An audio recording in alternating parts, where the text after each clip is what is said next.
Que a graça e a paz seja com todos, amém? Amém.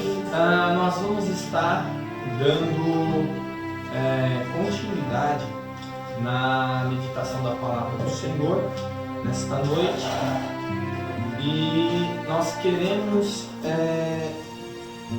que Deus nos conceda cada vez mais conhecimento, para que nós possamos estar cada dia mais crescendo na graça e crescendo também no conhecimento. No culto passado nós falamos sobre a ira de Deus. Nós falamos sobre esse atributo e como nós devemos glorificar Deus pela sua ira. Nós vimos que essa ira estava o seu atributo, e essa ira ela é perfeita, assim como os outros atributos de Deus. Então, visto a incredulidade e a ira de Deus, hoje nós vamos continuar a meditar. Hoje nós vamos avançar para o capítulo 4.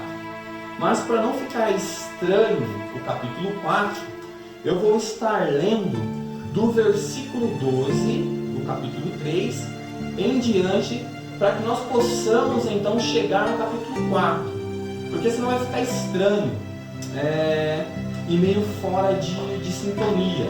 Lembrando que isso é uma carta que foi enviada, então ela tem todo o conteúdo e nós vamos aprendendo e estando dentro do contexto. Então, lembrando que nós paramos na ira de Deus, sobre a incredulidade. Então, vamos ler do versículo 12 ao versículo 19 e então começaremos o capítulo 4. Nós vamos lê-lo também e depois nós vamos vir meditando em partes, como nós sempre estamos fazendo para crescimento. Amém? Então vamos no versículo 12, todo mundo com a sua Bíblia aberta, acompanhe, porque vai ser muito importante para que nós possamos juntos entender o que o autor de Hebreus está nos dizendo. A palavra diz assim no versículo 12: Tende cuidados, irmãos, jamais aconteça haver em qualquer de vós perverso coração de incredulidade, que vos afaste do Deus vivo. Pelo contrário, exortai-vos mutuamente cada dia, durante o tempo que se chama hoje, a fim de que nenhum de vós seja endurecido pelo engano do pecado, porque nós temos tornados participantes de Cristo, se de fato guardamos firmes até o fim a confiança desde o princípio tivemos. Enquanto se diz, hoje se ouvirdes a voz, não endureçai os vossos corações, como foi na provação. Ora, quais os que tendo ouvido se rebelaram? Não foram de fato todos os que saíram do Egito por intermédio de Moisés? E contra quem se dignou por 40 anos? Não foi contra os que pecaram, cujos cadáveres caíram no deserto? E contra quem jurou que não entraria no seu descanso, senão contra os que foram desobedientes? Vemos, pois, que não puderam entrar por causa da incredulidade. Temamos, portanto, que sendo-nos deixada a promessa de entrar no descanso de Deus, suceda parecer que algum de vós tenha falhado. Porque também a nós foram anunciadas boas novas, como se deu com eles. Pois a palavra que ouviram não lhes aproveitou, visto não ter sido acompanhada pela fé naqueles que a ouviram. Nós, porém, que cremos, entramos no descanso, conforme Deus tem dito: assim jurei na minha ira, não entrarão no meu descanso. Embora certamente as obras estivessem concluídas desde a fundação do mundo, porque em certo lugar assim disse, no tocante ao sétimo dia: e descansou Deus no sétimo dia de todas as obras que fizera. E novamente no mesmo lugar: não entrarão no meu descanso. Visto, portanto, que resta entrarem alguns nele, e que por causa da desobediência não entraram, aqueles aos quais anteriormente foram anunciadas boas novas. De novo, determinou certo dia, hoje falando por Davi, muito tempo depois, segundo antes fora declarado: hoje, se ouvirdes a sua voz, não endureçais o vosso coração. Ora, se Josué lhes houvesse dado descanso, não falaria posteriormente a respeito de outro dia. Portanto, resta um repouso para o povo de Deus, porque aquele que entrou no descanso de Deus, também ele mesmo descansou das suas obras, como Deus das suas. Esforcemo-nos, pois, por entrar naquele descanso, a fim de que ninguém caia, segundo o mesmo exemplo da desobediência. Porque a palavra de Deus é viva e eficaz, e mais cortante que qualquer espada de dois gumes, e penetra até o ponto de dividir alma e espírito, juntas e medulas, e é apta para discernir os pensamentos e o propósito do coração. E não há criatura que não seja manifesta na sua presença. Pelo contrário, todas as coisas estão descobertas e patente aos olhos daquele a quem temos de prestar conta. Até aqui.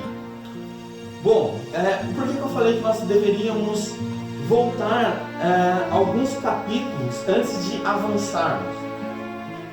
Porque o capítulo 4 vai começar assim: temamos, portanto, que sendo-nos deixado a promessa de entrar no descanso de Deus, suceda parecer que algum de vós tenha falhado. Ele começa: temamos, portanto,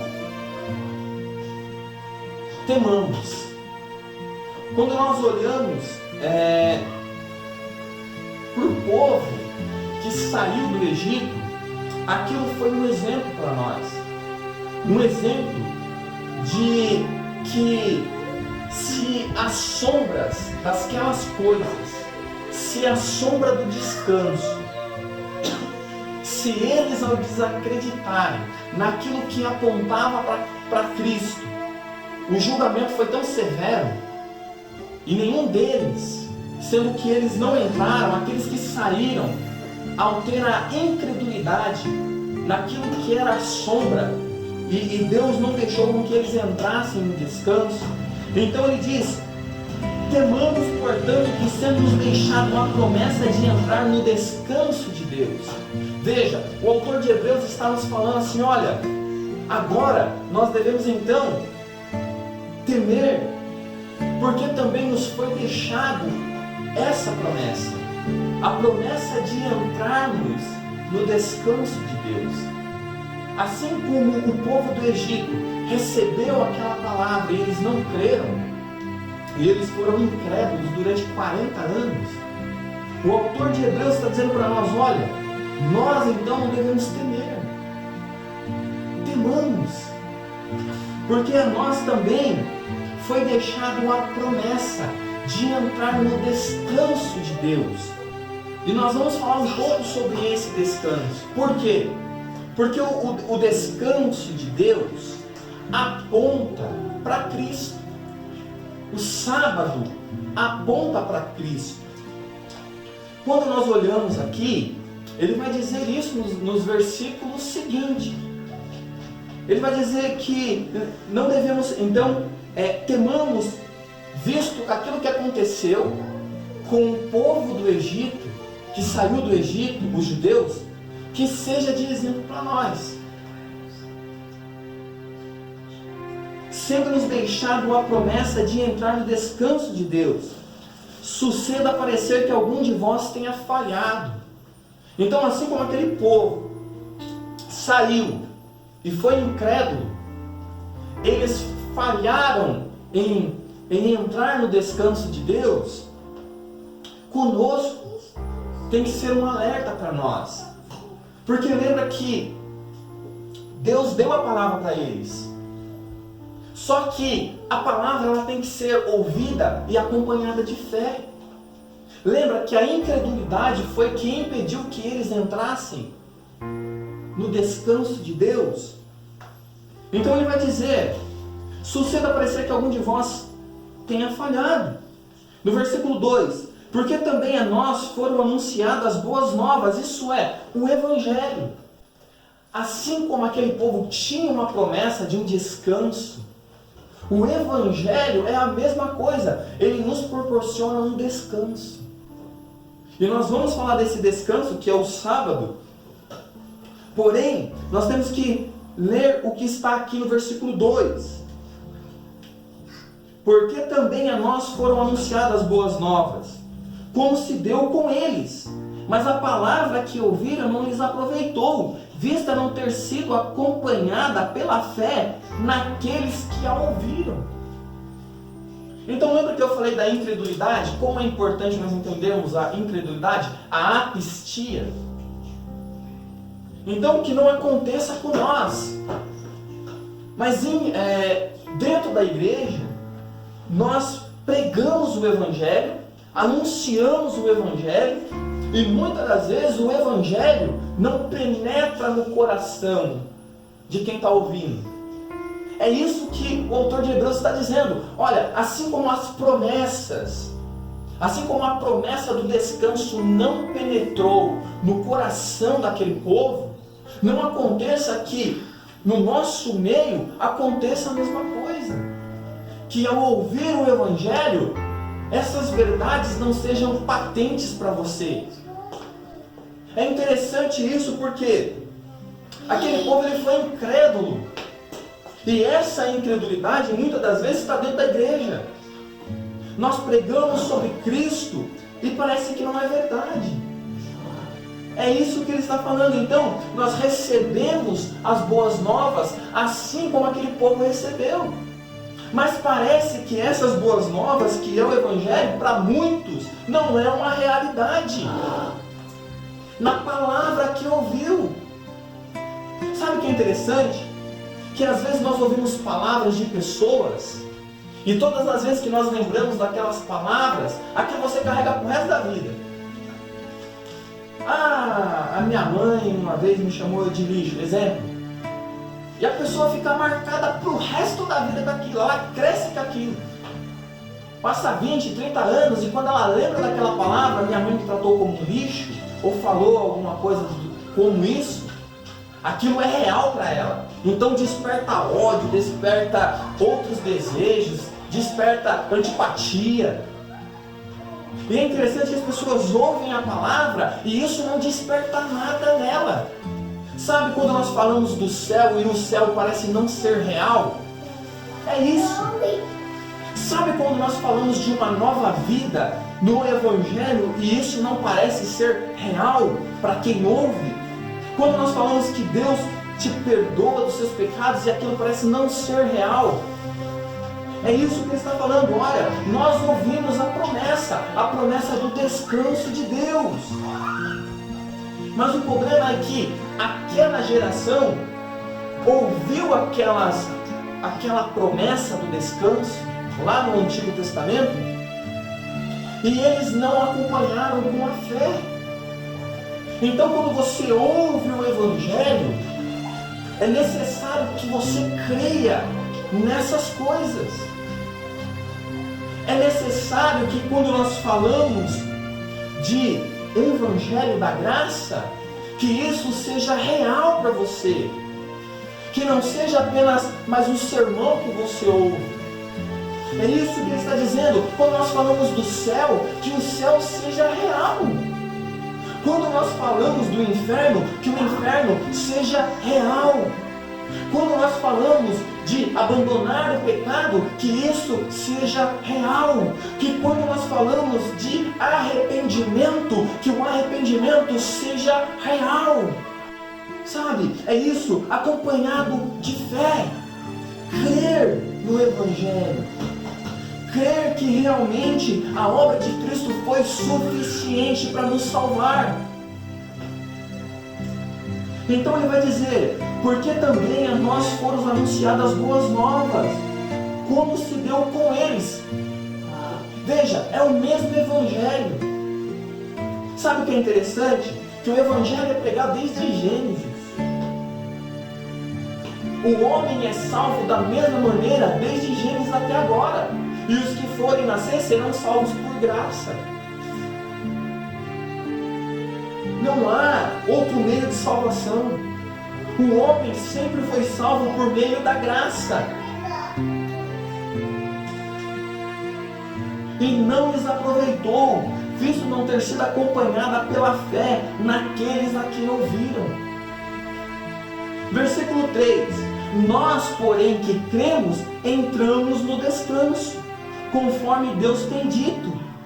Veja, se nós que cremos entramos no descanso através da fé, a falta de fé, que é o que ele está tratando no versículo 3 e agora no versículo 4, é a causa de não entrarmos no descanso. Então, quando nós cremos, entramos no descanso de Deus. Agora, a falta de fé, a incredulidade, a apistia, nos separa de Deus. E quando nós lembramos da apistia, nós lembramos o quê? Que é um estado. A desobediência, a apeteia, é a consequência. Mas a apistia é o estado da mente. Então veja, por isso que tem que haver o quê? A regeneração. É por isso que o nosso coração tem que ser moldado. Tem que ser mudado. É por isso que ele diz que colocará um coração de carne e tirará um coração de pedra. E aqui é interessante porque ele vai falar sobre o descanso de Deus. Assim jurei na minha ira, não entrarão no meu descanso, embora certamente as obras estivessem concluídas desde a fundação do mundo, porque em certo lugar assim disse no tocante ao sétimo dia. E descansou Deus no sétimo dia de todas as obras que fizeram. Então agora nós vamos meditar um pouquinho sobre o sábado. O descanso de Deus. As pessoas têm na mente de olhar para o sábado como se o sábado fosse só um dia. Como se o sábado fosse só um dia para ser guardado. E não é isso que a Bíblia diz.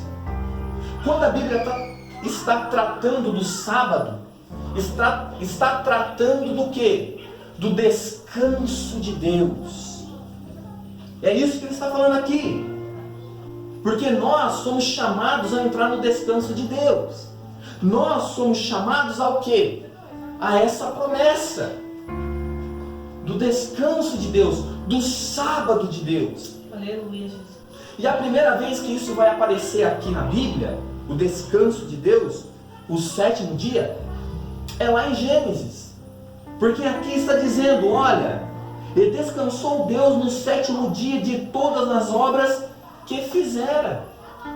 Então no sexto dia Deus fez todas as coisas, e no sétimo dia Deus descansou. O descanso de Deus não tem nada a ver com ele estar cansado. Como a gente trabalha o dia inteiro e a gente se cansa. Quando a Bíblia fala que Deus descansou, não é que ele estava cansado. Mas quando a Bíblia fala que Deus descansou de tudo que fizera, Deus não tinha mais nada para criar na terra. Ele fez toda a obra completa. E então descansou. É isso que está relacionado ao sábado. Descansar na obra de Deus. Descansarmos na obra completa de Deus. Está vendo que não é só um dia? Segunda, terça, quarta, quinta, sexta, sábado. Não é isso que a Bíblia está falando. Isso aí nem existia quando Deus fez essas coisas. Deus não está falando de sábado como segunda, terça, quarta, quinta, sexta, sábado. Não, Deus está falando do sábado como descanso. Deus, ele fez toda a criação e descansou no sétimo dia de trabalho. Não é segunda, terça, quarta, quinta, sexta, sábado. Não é isso que a Bíblia está falando. A Bíblia nos mostra que Deus fez todas as coisas até o sexto dia, e no sétimo dia Deus descansou, não porque ele estava cansado, mas porque ele concluiu, ele consumou, ele fez todas as coisas, não havia mais nada para ser feito, e então ele descansou, não porque ele estava cansado. Então, o sábado de Deus, o sabá, que significa descanso. Então o sábado significa descanso, não como as pessoas observam hoje. Ah, mas está lá no mandamento, é o quarto mandamento. Mas veja, de Gênesis até Moisés, os patriarcas andavam sem observar o sábado. Não era de um dia da semana que ele estava falando. Consegue entender isso? Que nós somos chamados, a promessa é o quê? De nós entrarmos no sábado de Deus, no descanso de Deus, nas obras completas e terminadas de Deus. Por isso que o sábado, por isso que o sabá, por isso que o sábado aponta para quem? Para Cristo. É isso que ele vai dizer aqui. Então o sábado para nós não é no sentido de uma semana, mas é no sentido do que? Deus fez tudo e descansou. Essa é a grandeza do sábado. Aí depois lá em Moisés, que vai virar um mandamento. Mas até então não. Até então o autor de Hebreus está dizendo, olha, nós porém que cremos, entramos no descanso. Quer dizer, a fé nos leva, porque é através da fé que nós obtemos descanso. Descanso do quê? Cristo fez todas as coisas e entrou no Santo do Santo e assentou à direita de Deus. Não porque ele estava cansado, porque ele disse, está consumado. Não há mais nada para ser feito. E então a graça nos alcança e nós descansamos na obra perfeita de Cristo. Então, olha o que ele vai dizer. Assim jurei na minha ira, não entrarão no meu descanso, no meu sábado. Os que não têm fé, somos salvos por fé, somente por fé, não entrarão no meu descanso, embora certamente as obras estivessem concluídas desde a fundação do mundo. Porque em certo lugar assim disse no tocante ao sétimo dia. Está vendo, né? Sábado é no sétimo dia. E descansou Deus no sétimo dia, tá vendo? Não é sábado, é sétimo dia, o descanso. Ele fez todas as coisas e descansou no sétimo. De todas as obras que fizeram. E novamente no mesmo lugar, não entrarão no meu descanso, não entrarão no meu sabá, no meu sábado. Visto, portanto, que resta entrarem alguns nele, e que por causa da desobediência, consequência da incredulidade, não entraram aqueles aos quais anteriormente foram anunciadas as boas novas, o Evangelho. Está vendo? Ele está fazendo esse paralelo. Então nós olhamos para o sábado, o descanso de Deus. Nós temos essa promessa, a fé. Por isso que o sábado aponta para Cristo. Cristo, ele fez uma obra completa. E olha que interessante, para entrarmos nesse descanso da obra completa de Cristo, é preciso ter o quê? Fé. É preciso crer. Os incrédulos não entram no descanso de Deus. A graça não é alcançada sem fé.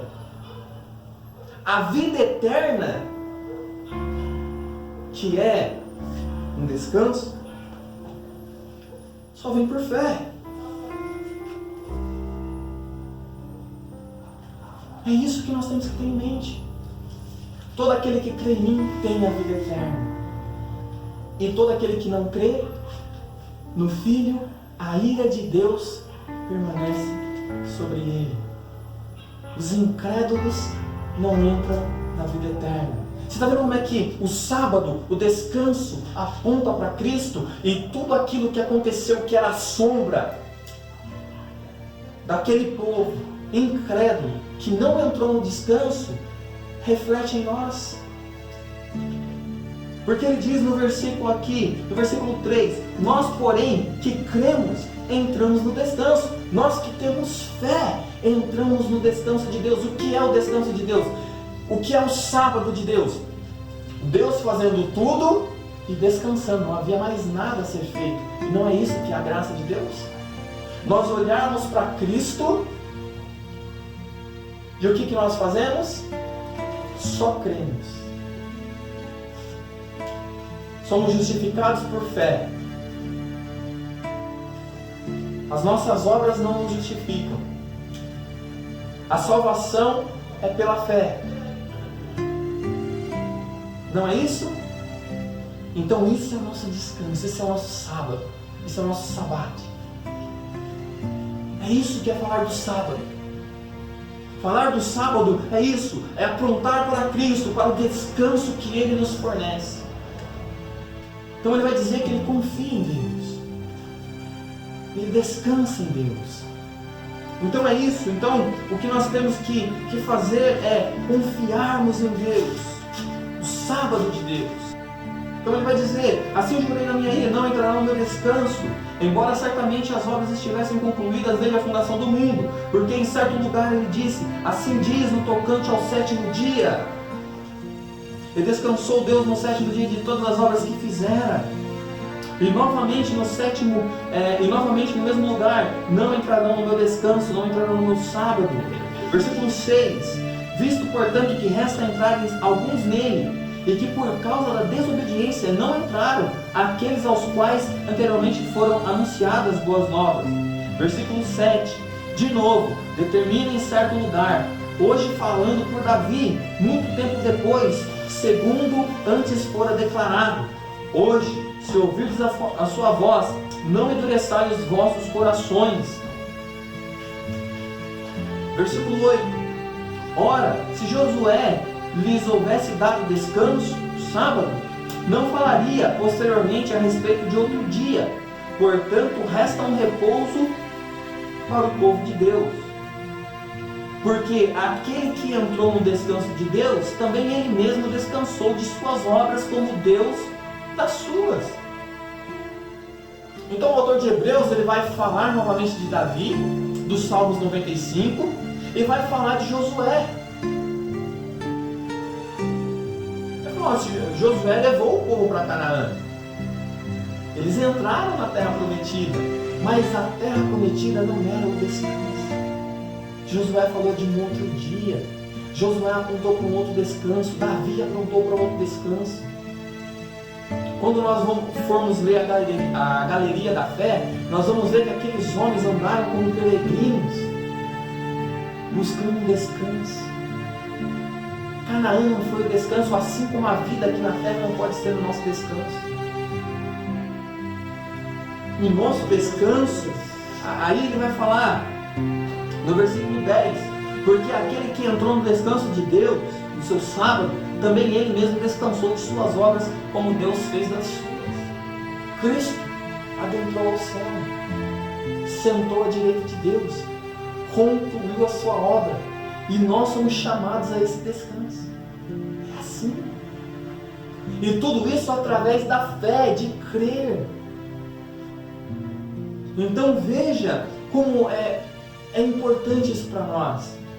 E a falta de fé, assim como aquele povo não entrou, os que não têm fé no Filho de Deus não entram nesse descanso. Vê o evangelista, as boas novas é isso. Anunciar. O que é uma notícia? O que é trazer umas boas novas? O que é trazer uma notícia? Notícia é aquilo que já aconteceu.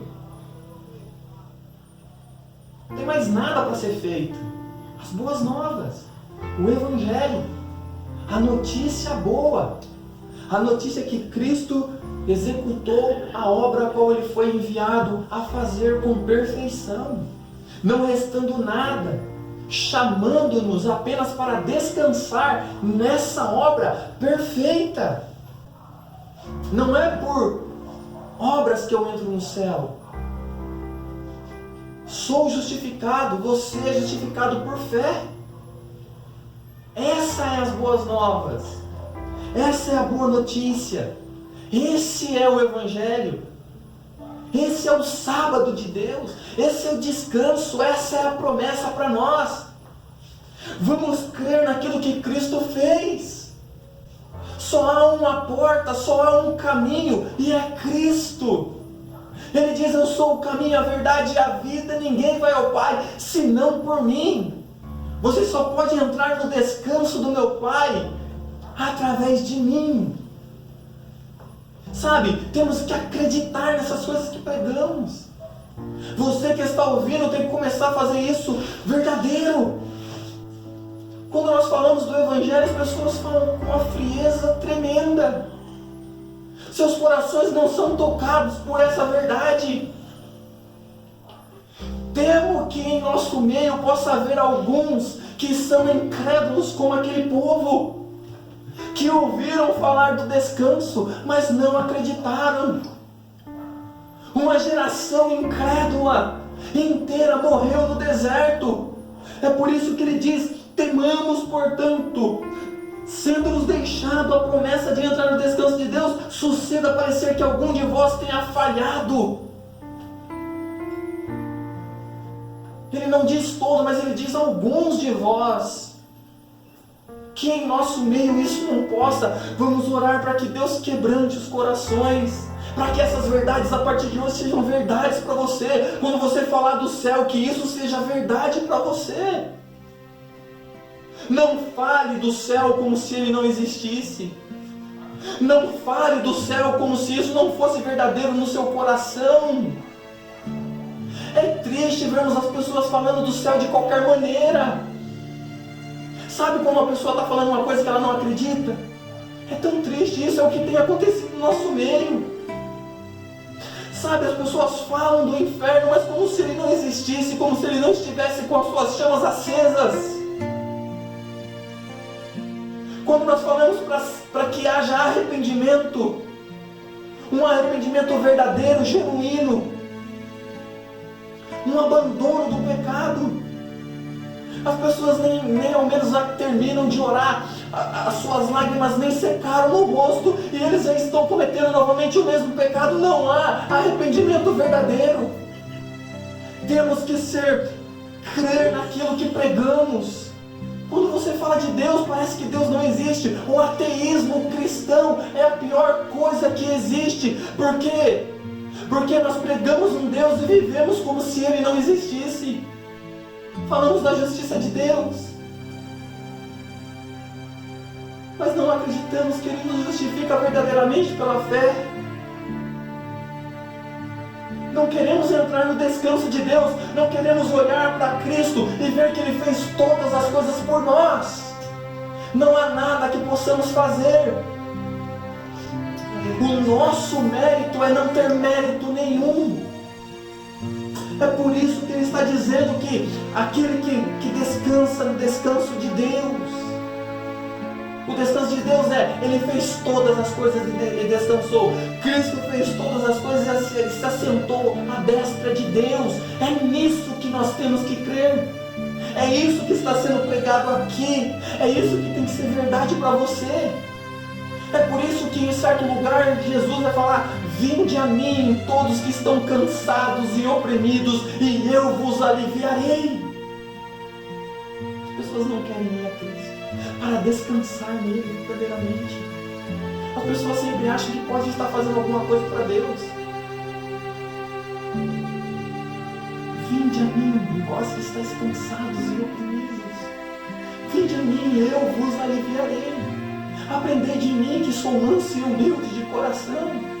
Tomai sobre vós o meu jugo, o meu fardo, que é leve. E isso é entrar no descanso de Cristo, no descanso de Deus. Crer verdadeiramente, tomar uma postura verdadeiramente, observar a palavra de Deus, e isso seja vida para nós. Porque assim como foi anunciada o Evangelho, para aqueles lá no deserto também foi anunciado para nós. Hoje, se ouvirdes a voz de Deus, não endureça o vosso coração. É hoje. Porque aquele que entrou no descanso de Deus, também ele mesmo descansou de suas obras como Deus das suas. Versículo 11: esforcemo-nos, pois, por entrar naquele descanso, a fim de que ninguém caia, segundo o mesmo exemplo da desobediência. Ele está dizendo: olhem para o povo dos judeus no deserto. Quando ele diz para nós nos esforçarmos, não é que a salvação é através do nosso esforço, não é isso. Porque tanto querer como efetuar é Deus que opera em nós. Nós trabalhamos, nós perseveramos, nós caminhamos na presença de Deus, confiando na obra perfeita, terminada e concluída. Jesus disse: está consumado. Tetelestai. Descansemos nisso. Esforcemo-nos, pois, por entrar naquele descanso, a fim de que ninguém caia. O autor de Hebreus está olhando e está dizendo assim: olha o exemplo daquela geração que durante 40 anos não acreditaram, foram incrédulos. Nós recebemos o Evangelho, por isso cremos. O porquê que eu prego? Porque eu creio.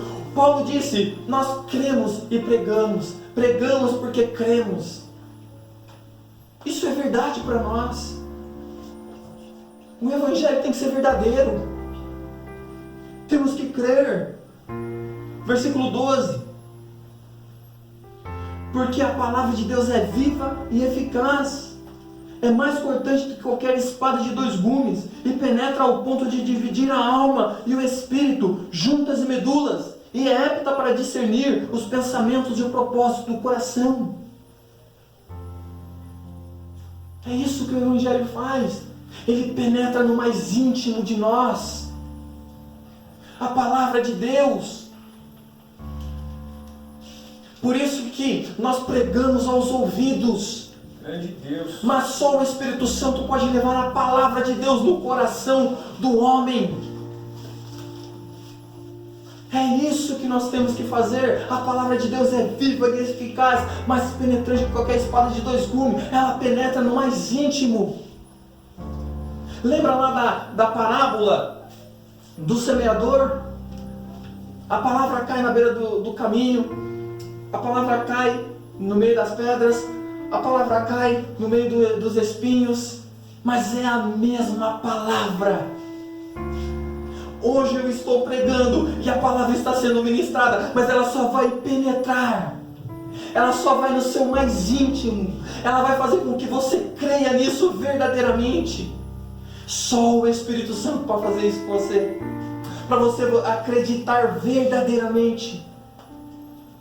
Talvez você passou a vida inteira na igreja e essas coisas não são palpáveis para você. Você fala do céu como se ele não existisse. Quando você fala das demais coisas que envolvem o cristianismo, para você não é verdadeiro. Só o Espírito Santo pode penetrar no seu coração e levar essa verdade e no seu mais íntimo gerar fé salvífica, porque isso é um dom dele. Ele foi nos dado para nos fazer entender e compreender essas verdades. É por isso que o Espírito de Deus é nos dado, para que nós possamos crer nessas coisas. Por isso que o homem carnal não pode crer. É por isso que existem muitos crentes nominais. Vão na igreja, frequentam culto, andam com Bíblia, mas as suas vidas não são mudadas verdadeiramente. Eles não entraram no descanso de Deus.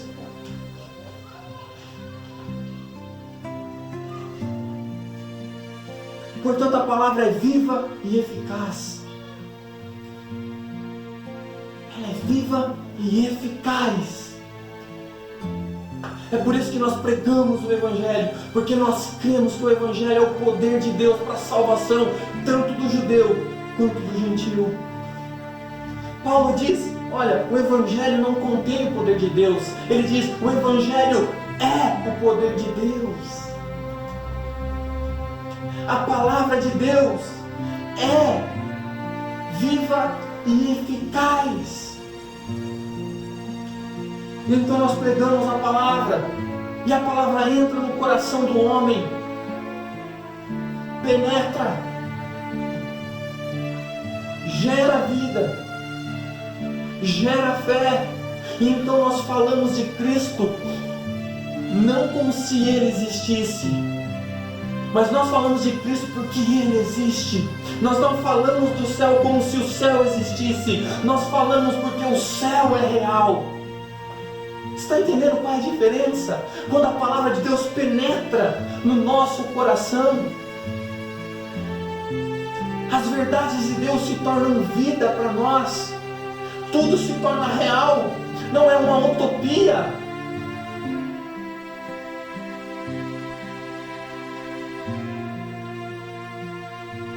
Versículo 13: e não há criatura que não seja manifesta na sua presença, pelo contrário, todas as coisas estão descobertas e patentes aos olhos daquele a quem temos que prestar contas.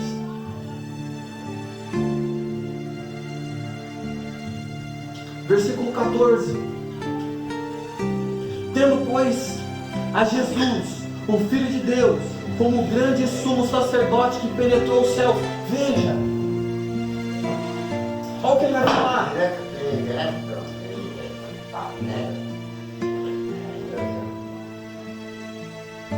Tendo, pois, Jesus, o Filho de Deus, como grande sumo sacerdote, que penetrou os céus. Lembra que ele falou isso lá atrás? Nós temos um sumo sacerdote. É nisso que temos que crer. Penetrou os céus, versículo 14. Conservemos firmes a nossa confissão. É nisso que cremos. Isso é real para nós. Cristo é o nosso sumo sacerdote. Ele está lá no céu, Ele está à destra de Deus, Ele está intercedendo por nós. É real o que Ele fez. Porque não temos um sumo sacerdote que não possa se compadecer das nossas fraquezas. Antes foi Ele tentado em todas as coisas e a nossa semelhança, mas sem pecado. E o tempo se foi. No próximo culto eu quero começar daqui, do versículo 15. E então nós vamos para o versículo 5. Mas vamos falar do sacerdócio de Cristo. Então que essas verdades estejam em nossos corações. Então nós vimos hoje sobre o sábado, nós vimos sobre o paralelo entre o povo judeu e nós. Eles receberam as boas novas, nós também recebemos. Então o que eu peço é que Deus possa colocar essas verdades no seu coração. Amém?